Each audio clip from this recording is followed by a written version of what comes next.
In 1943, the most dangerous person in occupied France wasn't a general or a commando.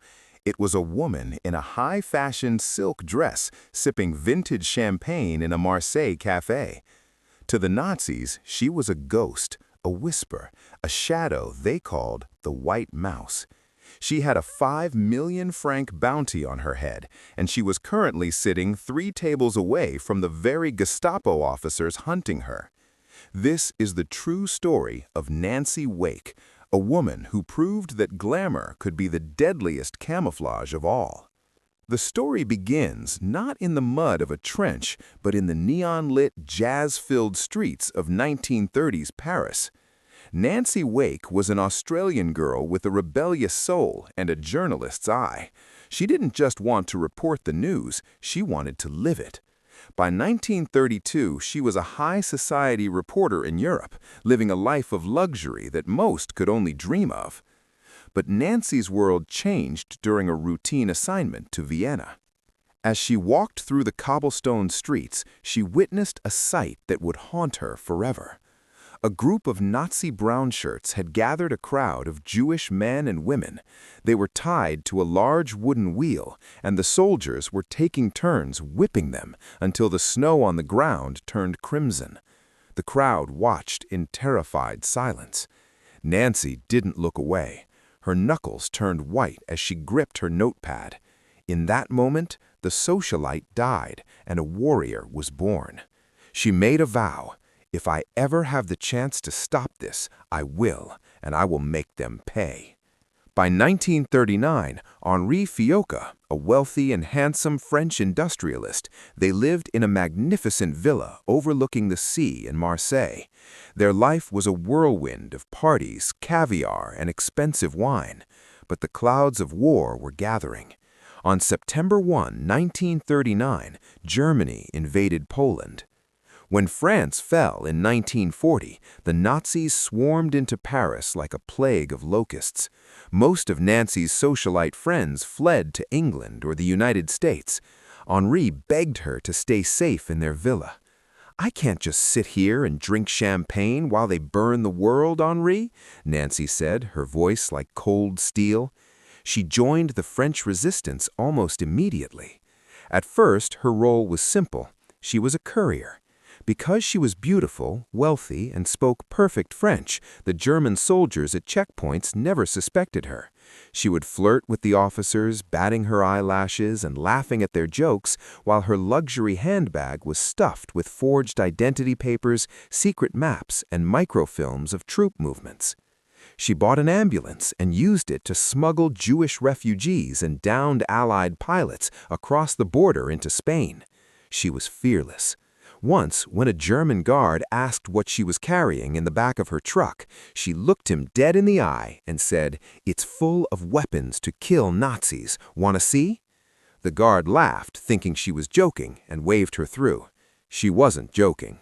By 1943, the Gestapo realized that a single person was responsible for the escape of hundreds of prisoners. They didn't know her name, but they knew her style. She was fast, she was smart, and she left no trace.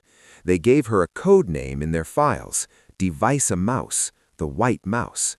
The bounty on her head rose to 5 million francs.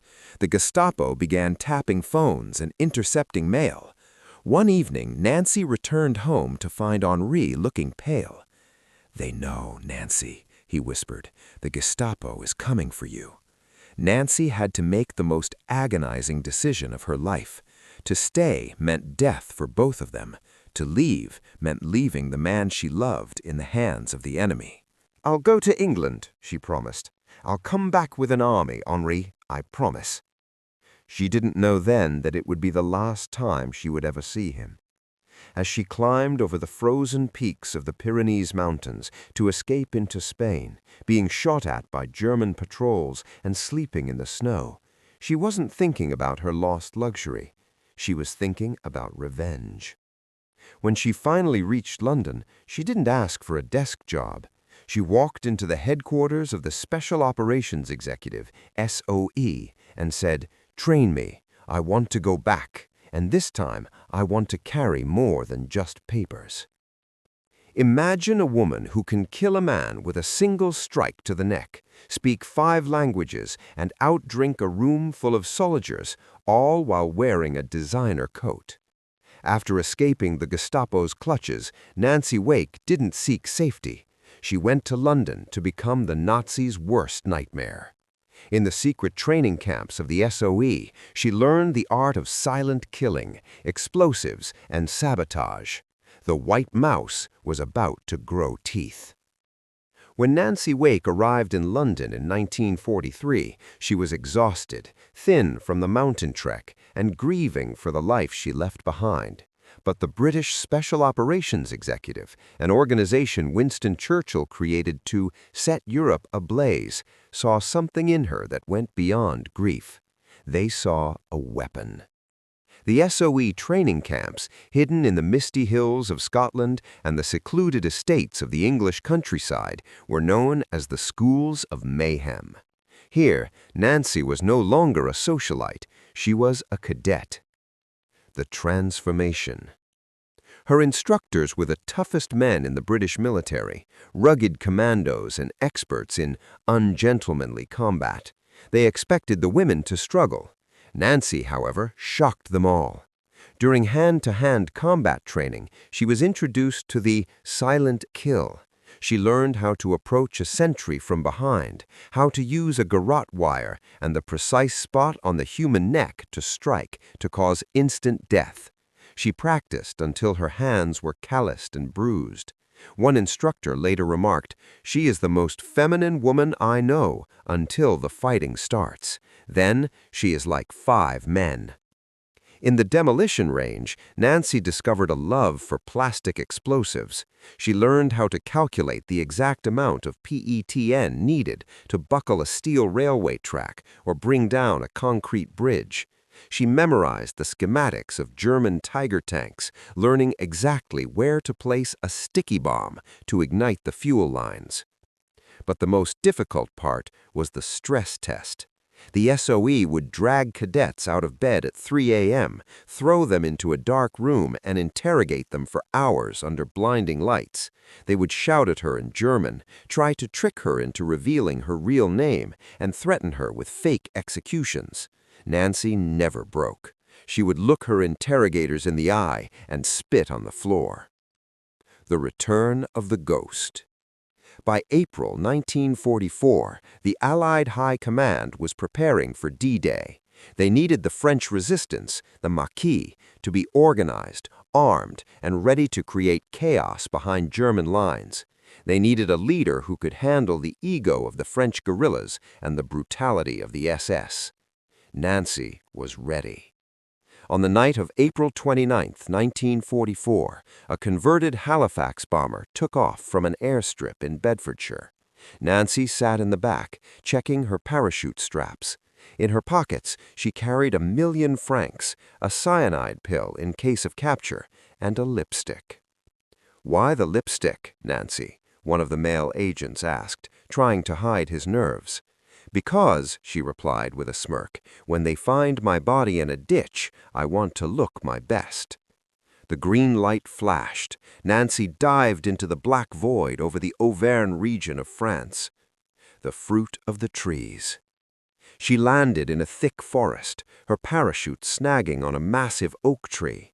As she dangled 10 feet above the ground, struggling with her harness, she heard footsteps on the dry leaves. She reached for her suppressed pistol. Out of the darkness emerged a man with a beret and a submachine gun. It was Henri Tardivat, the local Maquis leader. He stared at the beautiful woman hanging from the branches and let out a low whistle. "I hope all the trees in France bear such beautiful fruit this year," Tardivat joked. Nancy, finally cutting herself loose and dropping to the ground with the grace of a cat, brushed the dirt off her jumpsuit. She didn't smile. "Don't give me that French shit. We have a war to win. Where are the men?" Tardivat was stunned. He expected a shy radio operator. He got a commander. He led her to a hidden camp in the mountains where 7,000 ragtag guerrilla fighters were hiding. They were hungry, they were poorly armed, and they were skeptical of a British woman telling them what to do. Winning the Maquis. The first few weeks were a battle of wills. The Maquis were fierce men, farmers, escaped convicts, and soldiers who didn't take orders from women. Nancy knew she had to prove herself. One evening, a Maquis fighter challenged her to a drinking contest with homemade moonshine. Nancy sat at the wooden table, matched him glass for glass, and watched him slide under the table while she remained perfectly upright. Then came the shooting. She challenged their best marksman to hit a target at 100 yards. She raised her Sten gun and shredded the target with surgical precision. "I am not here to be your mistress," she told the gathered men, her voice echoing through a mountain camp. "I am here to be your bridge to London. I bring the guns, I bring the money, and I bring the orders. If you follow me, we kill Nazis. If you don't, you can go back to hiding in the dirt." From that day on, they called her La Capitaine.